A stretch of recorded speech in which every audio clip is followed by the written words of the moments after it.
et se détendre. On va les retrouver en direct. Sophie Béchir de la rédaction de France 3 Paris-Île-de-France qui est ce soir dans Paris, dans une guinguette bien particulière, Sophie. Oui, Jean-Baptiste, je suis à la Javel, une guinguette qui était installée depuis 2014 dans le 15e arrondissement. Depuis cette année, elle fait le bonheur de l'Est parisien puisqu'elle est installée ici, sur cette friche de 9000 m², baptisée Bercy Beaucoup. Alors ici, vous le voyez, on se réunit entre amis pour boire un verre, on chante, on danse aussi, on écoute de la musique. Un concert va commencer d'ailleurs dans quelques temps, juste derrière moi.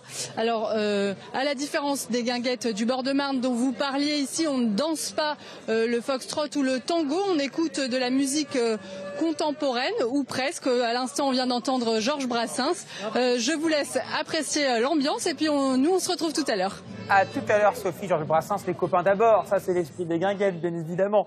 Et vous, je sens que vous avez plein d'amis danseurs et danseuses. Alors, on a envie de savoir, donc tout de suite, Julie Lamôme, pourquoi, par exemple, ce nom, ce surnom de danseuse de guinguette? Ah, pourquoi ce surnom?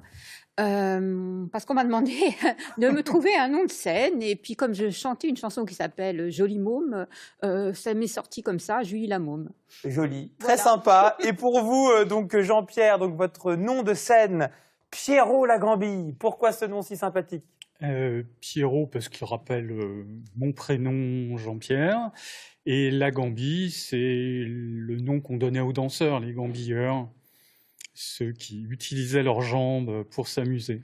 Alors, bien sûr, on apprécie vos magnifiques vêtements ce soir. Alors, est-ce que c'est vous qui avez confectionné, par exemple, ce chapeau? Est-ce que vous trouvez cette robe? Ah, bah, les robes, je les trouve généralement dans des vides de grenier ou chez les fripiers. Et le chapeau, par contre, c'est moi qui l'ai fait. Pour vous, alors, Pierrot Lagambille? Moi aussi, dans des vides-greniers et dans voilà, des vêtements en solde aussi, des choses très simples. Ça vous va très bien en tout cas. Voilà, vous voulez vous le dire. Merci. Et tout le monde sur ce plateau vraiment vous salue. Alors, parlons d'histoire. Tout de suite avec vous, Vincent Villette. Où sont apparues les premières guinguettes? Les premières guinguettes, elles apparaissent à Paris, mais il faut le corriger tout de suite, modifier aux environs de Paris. Les guinguettes, au fond, pour des raisons fiscales, qui fait que le vin était taxé dès lors qu'on rentrait dans l'enceinte des fermiers généraux ou plus tard dans l'enceinte de tiers, eh bien, ma foi, elle s'implante en dehors de l'enceinte où il n'y a pas de taxes ou beaucoup moins de taxes, parce que c'est dans Paris, ça surenchérissait le prix du vin. Donc une guinguette, c'est vraiment aux environs de Paris, et puis à partir du moment où le train se développe, eh bien, sur les bords de Marne et sur les bords de Seine d'ailleurs, d'abord. Voilà. Alors, c'est quand la première guinguette sur les bords de Marne? Alors, la première guinguette, a priori, c'est chez Julien, à Joinville-le-Pont, sur l'île Fanac. Au départ, une guinguette qui se trouve dans le quartier de Bercy. Puis, à partir du moment où la ligne de la Bastille ouvre en 1859, il se dit, bien, écoutez, allons-y, suivons aussi les Parisiens qui vont découvrir, grâce au train, les bords de Marne, le plaisir du canotage, ouvrons une guinguette. Alors, passionnant, bien sûr, c'est le nom. Guinguette, d'où ça vient? Alors, guinguette tient son nom de l'ingrédient principal d'une guinguette, le vin, alors qui est un vin qu'on cultivait en région parisienne, un vin un peu aigre, voilà, la guinguette. Donc partager des moments conviviaux, c'est vraiment très important, et bien sûr, danser, n'est-ce pas, Jean-Pierre et Pascal? Alors, qu'est-ce que vous aimez danser, cher Pascal, Julie Lamôme? Voilà, mais il y en a plein des danses que j'aime danser. J'adore la valse, parce que ça tourne, ça tourne, ça tourne. Ça a un effet hypnotisant et en même temps, je sais toujours où je suis. J'adore la valse, j'adore la java, qui est une danse qui est née à Paris, qui, quand elle est bien dansée, offre une multitude de pas, puis tout un imaginaire, parce que les chansons vont avec. J'aime danser le tango, j'aime danser le foxtrot, j'adore la marche aussi. Voilà, ça fait une longue liste. Et on voit les yeux qui brillent, ça fait vraiment plaisir. Et pour vous, donc, Jean-Pierre, là, on voit des images d'ailleurs de vous qui dansez donc avec votre partenaire, et on voit plein de jeunes autour de vous. Certains avec des baskets, ils ont peut-être 18, la vingtaine, la petite trentaine. Tous les âges, alors, aiment bien danser dans les guinguettes? Oui, en général, il y a quand même une plus forte proportion de gens âgés dans les endroits où on va danser ces danses rétro. Mais les jeunes aiment bien et on essaie de les initier, de les faire venir. On propose des animations dans des festivals, par exemple, où il y a beaucoup de jeunes qui aiment apprendre ces danses de l'ancien temps et guincher avec nous. Ah ouais, on aime bien ce mot-là, hein, guincher. Alors, qu'est-ce qui vous plaît dans l'ambiance des guinguettes? Par exemple, à celle où vous aimez aller à Neuilly-sur-Marne, les guinguettes de l'Écluse. À Neuilly-sur-Marne particulièrement, c'est le fait qu'il y a des très bons danseurs. Donc chaque lieu a ses caractéristiques et ses choses intéressantes. À certains endroits, c'est l'ambiance, à d'autres, c'est les danseurs, à un troisième, c'est la musique, etc. Alors, danse, musique, Vincent Villette, parce qu'aux origines des guinguettes, c'était déjà vraiment les ingrédients quasi obligés, en tout cas l'identité des guinguettes, la danse Oui. et la chanson. On allait dans les guinguettes, qui est un type de cabaret, pour se divertir. Donc la danse, la chanson, oui, c'était une façon pour le peuple, pour le menu peuple, disent certains dictionnaires du XVIIIe siècle, eh bien, oui, de se divertir. La danse, la chanson, on vient aussi pour boire et manger. Puis parfois, on y parle aussi politique. Hein. C'est parfois, voilà, voilà les ingrédients. Mais enfin, on y vient surtout pour se divertir. Alors, se divertir, bien sûr, c'est toujours d'actualité, hein, donc les guinguettes ont évolué. On va tout de suite retrouver Sophie Béchir en direct du 12e arrondissement dans la guinguette, la Javel, avec justement une invitée pour tout nous raconter sur cette guinguette version 2022, 21e siècle, Sophie Béchir. Oui, Jean-Baptiste, je suis avec Camille Tinet, directrice de projet La Javel. Camille, bonsoir. Bonsoir. Alors, pourquoi vous avez choisi d'installer La Javel ici? Alors, en fait, on était quai de Javel dans le 15e depuis 8 ans. On a vocation à réanimer et redonner vie à des lieux un peu abandonnés et désaimés du public et des citadins. La mission était accomplie dans le 15e, donc on avait envie d'un nouveau défi et du coup, voilà, on a choisi cette friche pour venir s'installer. Le défi était beau et ça se prêtait complètement. Quelle différence est-ce qu'il y a avec les guinguettes traditionnelles? On est une guinguette traditionnelle, disons qu'on est une guinguette traditionnelle d'aujourd'hui. Du coup, on va dire que la différence, elle est plutôt dans l'échelle. On s'installe dans des endroits qui sont assez spacieux, et puis on a des moyens techniques qui sont assez développés. On fait des gros concerts, mais sinon on a repris le concept vraiment des guinguettes traditionnelles et du culture française et de notre patrimoine immatériel. Est-ce que justement vous avez gardé de ces guinguettes traditionnelles le mélange justement peut-être des âges, c'est ça? Tout à fait, le mélange des âges, le côté populaire, intergénérationnel et puis festif. On mange, on vient boire des coups, on vient danser. C'est très important, c'est vraiment la vraie guinguette. Quelle est la moyenne d'âge là, de la clientèle ici? C'est difficile de faire une moyenne parce que vous voyez là il y a des enfants partout, ça va des enfants qui viennent avec leur famille et après on a des jeunes d'une vingtaine d'années et on va dire que ça va 30 jusqu'à 50 ans, on se revendique intergénérationnel et on l'est vraiment, c'est ça qui est super. Et justement, qu'est-ce que vous avez prévu là au mois de juin pour attirer cette clientèle? On fait plein de choses, on fait des animations pour les familles, je sais pas, des chasses au trésor, on fait des petits karaokés, des blind tests et on a aussi des concerts tous les vendredis, on fait des vrais concerts qui sont des shows, on a des DJ sets, on a plein de choses toute la semaine. En fait, il se passe toujours quelque chose à la guinguette. Merci beaucoup Camille. Alors juste pour information, Jean-Baptiste, cette guinguette sera ouverte jusqu'au 15 septembre. Merci beaucoup Sophie Béchir, à tout à l'heure, hein, beaucoup de sourires, beaucoup de bonne humeur, en plus il fait beau. Ça fait plaisir. Alors Vincent Villette, vous voyez des petites loupiottes hein, dans le décor d'ailleurs de la guinguette. Ça, c'est également quelque chose d'assez traditionnel. Les petites guirlandes comme ça dans le décor de la guinguette. Les guirlandes et puis un décor. C'est-à-dire que quand on vient à la guinguette, on veut aussi un décor un peu exceptionnel. Donc les guinguettes traditionnelles, eh bien, elles pouvaient ressembler à des palais hispano-mauresques. C'est le cas de la Maison Convert, qui était une guinguette, vraiment une des grandes institutions de Nogent-sur-Marne. Art Nouveau, c'est le cas de Tanton, où des choses plus simples, où on pastichait éventuellement des monuments antiques, on pastichait beaucoup de choses. On vient dans un lieu qui doit vous impressionner. Est-ce que vous aimez ce type de guinguette nouvelle génération comme la Javel, vous, Julie Lamôme et Pierrot Lagambille? Ah oui, moi j'aime beaucoup. Il y a des lampions, il y a de la musique, il y a de la bonne bière aussi.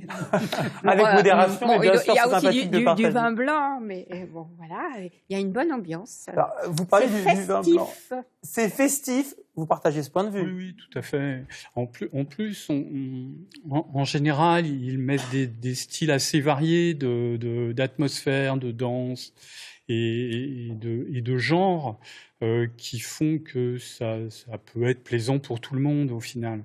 Alors, Julie Lamaume qui nous dit « Le petit vin blanc ». Et voici donc une chanson qu'on connaît tous, évidemment, qui est vraiment liée à l'histoire des guinguettes, Le petit vin blanc. Qu'on boit sous les tonnelles quand les filles sont belles du côté de Nogent. Magnifique voix en plus. Nogent-sur-Marne, donc le petit vin blanc. En quelle année cette chanson a-t-elle été écrite? 1943, et surtout, elle a ses lettres, elle explose véritablement à la Libération. Elle devient un hymne populaire quand elle est reprise par Lina Margy à la Libération.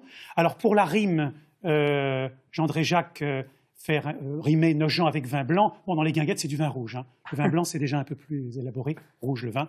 Blanc pour la rime. Alors bien sûr, quand on parle de chansons, et puis les guinguettes au bord de l'eau, quand on se promène au bord de l'eau, ça vous connaissez aussi? Oui. Du lundi jusqu'au samedi, pour gagner des radis, quand on a fait sans entrain son boulot quotidien, quoi. Voilà. Quand on se promène au bord de l'eau, comme tout est beau. Quel renouveau. Voici donc une chanson vraiment aussi ancrée dans l'histoire des guinguettes. Oui. Vincent Là, on est quelques années avant, on est en 1936, c'est la belle équipe de Julien Duvivier. C'est quelques hommes qui sont au chômage, qui tombent au chômage et qui se disent « Allez, on va sur les bords de Marne et on va créer une guinguette ». Et c'est Jean Gabin qui chante d'ailleurs dans le film, Jean Gabin bien sûr, quand on se promène au bord de l'eau. Est-ce que vous chantez vous aussi, Pierrot Lagambie? Moi non. Non, vous préférez danser. Je danse. Alors justement, puisque vous aimez danser, vous avez donc une association, n'est-ce pas, très active, Paris-Bal. Oui, donc avec Paris-Bal, on essaye de faire revivre ces danses anciennes qu'on pratiquait dans les guinguettes et dans les bals-musettes. Donc voilà, on fait des ateliers de valse, de tango français, de java et de toutes ces danses très très simples et faciles à danser. Et qui avant, il n'y avait pas de professeur, ça n'était pas enseigné, les gens se montraient les uns aux autres, les gens baignaient dans des atmosphères de danse et pratiquaient tout de suite après. Et aux origines de la guinguette, Vincent Villette, c'était quoi le type de personne qui allait donc dans les guinguettes? Plutôt classe ouvrière, bourgeoise, tout le monde se mélangeait? Qui allait dans les guinguettes et quels âges aussi? Non, plutôt la première définition qu'on a de la guinguette, au fond, le public, c'est le menu peuple, dira le dictionnaire Savary. Donc c'est plutôt le peuple. Les autres classes sociales, au fond, ont déjà leur lieu de sociabilité. Pas le peuple, ils le trouvent là. Et puis ils trouvent la nature, parce que la guinguette, c'est aussi s'extraire de Paris, du milieu urbain, donc les environs de Paris, et puis un peu de la nature. C'est ça aussi. Non, c'est le peuple. Ce qui n'empêche pas ensuite, plus tard, de voir les guinguettes avoir des publics différents. Zola le montre très bien dans Au bonheur des dames.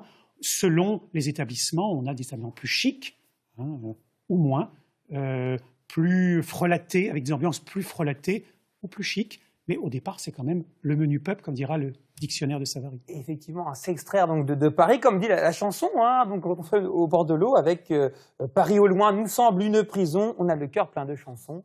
Bon, alors voilà, ça c'était l'époque beaucoup entre deux guerres, bien sûr. Mais maintenant, au XXIe siècle, les guinguettes sont urbaines aussi dans Paris. Et justement, allons voir Sophie Béchir à la Javel, dans le 12e arrondissement, Sophie, avec des grands passionnés de guinguettes, certainement, des habitués peut-être d'ailleurs, de ce lieu de vie, version 2022 guinguette contemporaine, Sophie.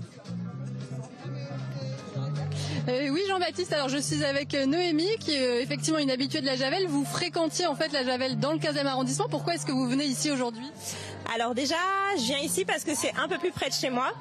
Et aussi parce qu'en fait, moi j'aimais bien dans le 15e cette ambiance qu'il y avait, un peu guinguette, un peu camping, je vous avouerai, où il y a des concerts en live. C'est un peu un petit coin hors du temps, un petit peu un coin dans la campagne, on dirait, la campagne parisienne. On n'entend pas le bruit des voitures, il y a des concerts, on mange bien. Enfin, ça a vraiment une ambiance très sympa. Qu'est-ce qui change par rapport à un bar traditionnel?